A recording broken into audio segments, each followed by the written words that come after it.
Hey, join me in this video as I challenge myself and you to make our dreadful, boring meetings into powerful, conscious experiences that everyone will love. Hey, when executives are surveyed about their meetings, they gauge anywhere between 67 and 72% report back that their meetings are unproductive. That's terrible. It literally represents billions of dollars of losses for companies, for organizations, for communities all across the country and the world every day. Well, how can we solve this? By thinking about our meetings more consciously, what we're calling conscious meetings. How do we do that? In this video, I'm going to show you 3 ways that it can be so important to make your meetings into powerful experiences that everyone in your organization is going to love.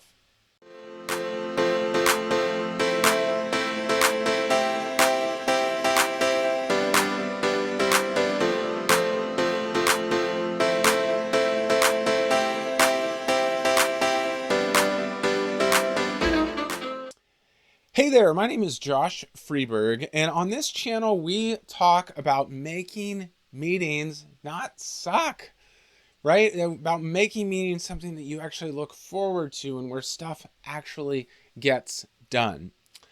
If you're into that sort of thing, if you want to learn how to make your gatherings, your conferences, your retreats, your weekly meetings more powerful, rich, conscious experiences, hey, I'd love for you to subscribe and maybe make a comment on this video down below. I work as an xchange certified guide, and what that means is that we bring deep human connection to gatherings at speed and scale. And in this video, I want to talk to you about the typical weekly meeting within your company. It could be a sales meeting, an informational meeting. What kind of meeting is it? Typically, I'm guessing it's one that follows a rote agenda. It's one that is uninspiring, where there's mostly a transfer of information from top down, and where there's certain outcomes that are intended to be met. All right? But is that inspiring? Does that get people excited to go?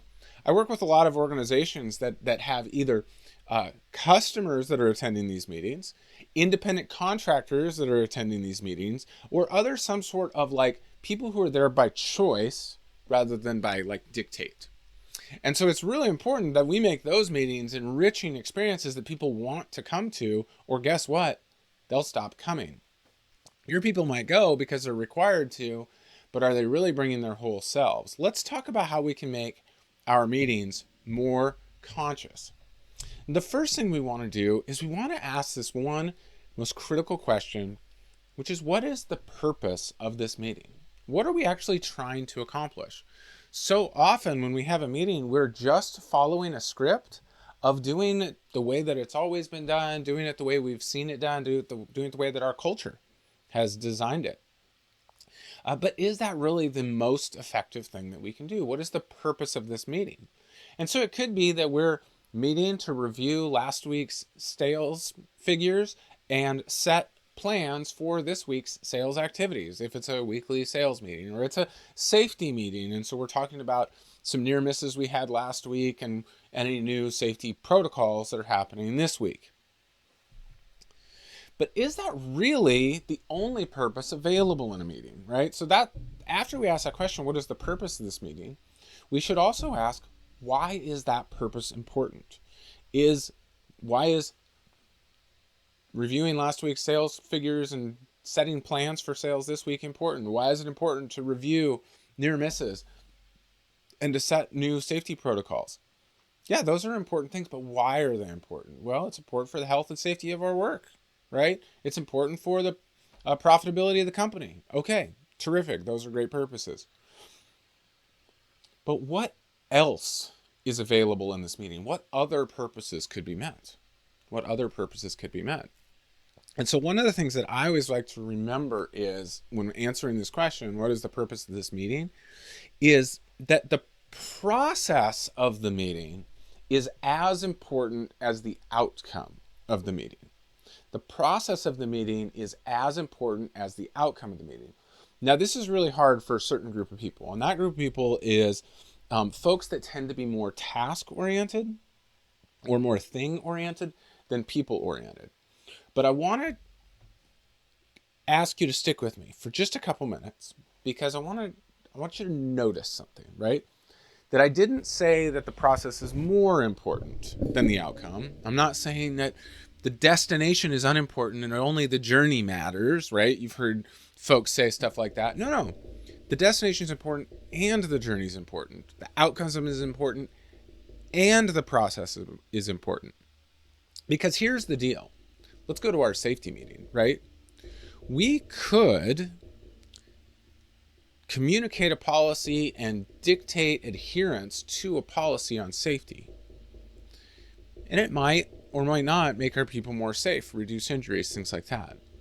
But if we just come in and dictate that, does it actually create a safety culture? Does it create a place where people throughout their work are like going, hey, wait a minute, I have a way that we could actually improve safety. Hey, I have a way that we can improve safety and improve productivity at the same time, right? Or, hey, I'm noticing on sales, we could dictate activities to people, and then they go out and they do them, and maybe sales go up, maybe they don't. Or we can equip and empower people to bring solutions and say, hey, I know we've been talking about, cold calling this list to make sales, but have we thought about doing some direct marketing over here? That people actually bring their creativity to the space, that they bring their whole selves to the space, that we have a safety culture, a sales culture all week long, not just during our 30-minute meeting. And the way we do that is by asking, what else is the purpose of this meeting?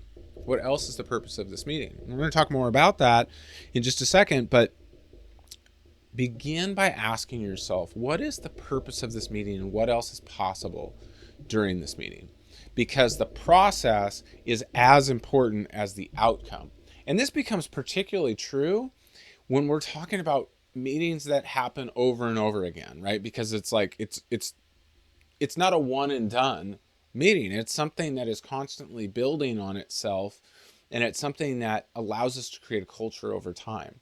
And culture over time is going to happen when the process of the meeting, when the ways that we're interacting with our people are generative. They generate things, they create, that they involve or invite every voice into the conversation, that everyone, from the frontline worker to the executive to middle management, everybody, in between and side to side, if they're all involved in that conversation, they understand why we're doing what we're doing, they can bring more solutions, more creativity, generate more ideas for that process. The second thing that I think is really important if we're going to create conscious meetings, right? Not just sort of unconscious, I grab the agenda, I say the same thing every day or every week, we do the same thing every day or every week. But no, we're really going to bring consciousness to these meetings. We're going to involve everybody. Is we've got to shift our focus from information to transformation. From information to transformation. Listen, information is important because it takes something that we don't know, it goes into us and it forms us, right? It forms our worldview, it forms our understanding, it informs us, okay? But information is unidirectional, and it often has to break through people's filters and lenses in order for them to actually take action, in order to make change. So often we can tell people new information, but do they really get it? Not hardly ever, right? In fact, we often find that we have to tell people stuff 6, 8, 10, 12 times before they even start to get it. But if we can shift the way we think about our meetings away from conveying information to creating environments of transformation, well, now people's formation can become something different. It can transform into something different. And we actually have the ability for people to make behavior change instantaneously. Versus if we take an information approach, We have to keep informing before people finally get it. But if we create opportunities for transformation, well, then we can really change a meeting. And so we might say, hey, there's a new safety protocol that we want to put in place. And again, we can show the video, we can talk about it, we can demonstrate it, we can have people practice to it, sign a form promising, pinky swearing that they're going to do it, right? Or we can say, hey, think of a time in the last 6 months when you had a near miss. And what if it hadn't been a near miss, you'd actually gotten hurt? What would have happened, right? What would have happened for you, for your family? What would have happened maybe over the next decades? Okay, well, we have one injury scenario that's come up time and time again, and there's a new way in place to solve it. But before we get to that, love to hear, have any of you had this experience, right?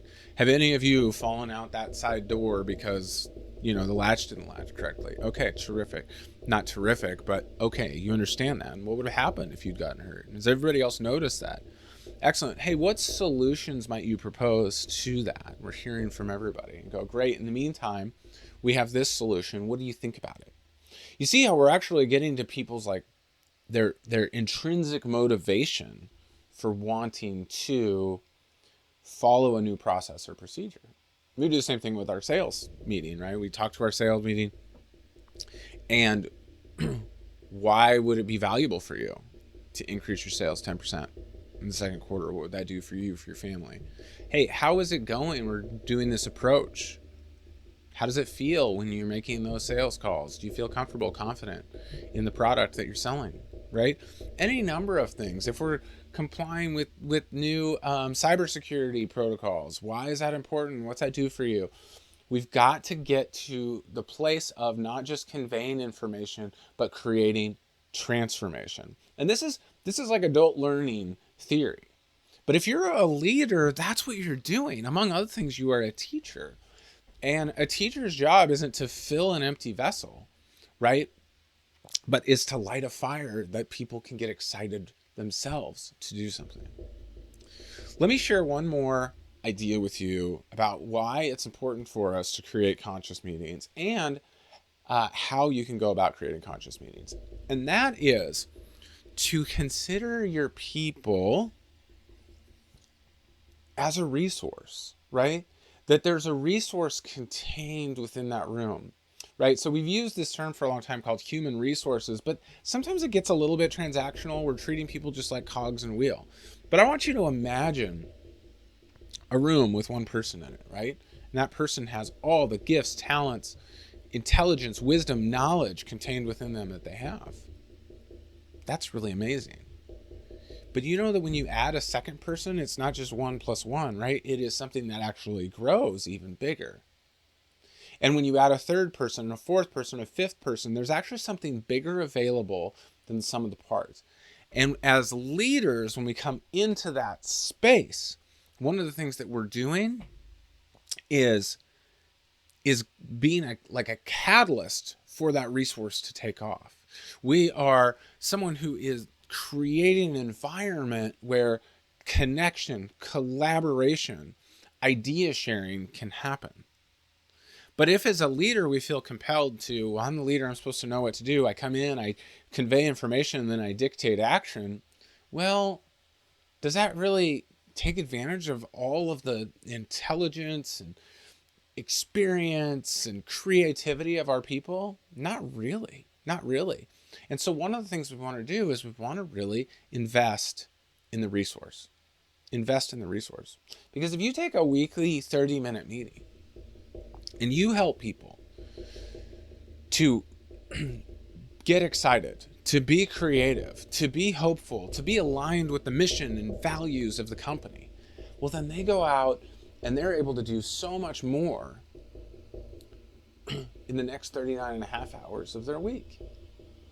But it requires us to shift our thinking on meetings from unproductive, dreadful, boring meetings into conscious meetings where we truly equip people, where we invite everybody to bring their whole selves, and we invite the group to create a system that's larger than just the sum of the individuals.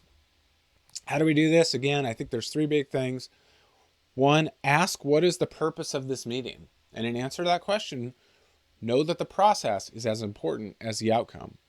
Second, shift away from information to transformation. And third, invest and cultivate the resource available to you. When you create meetings like this, your people are going to love coming, and you're going to have so much more that is created and produced during these meetings. This is how we elevate our events and how we make much better meetings.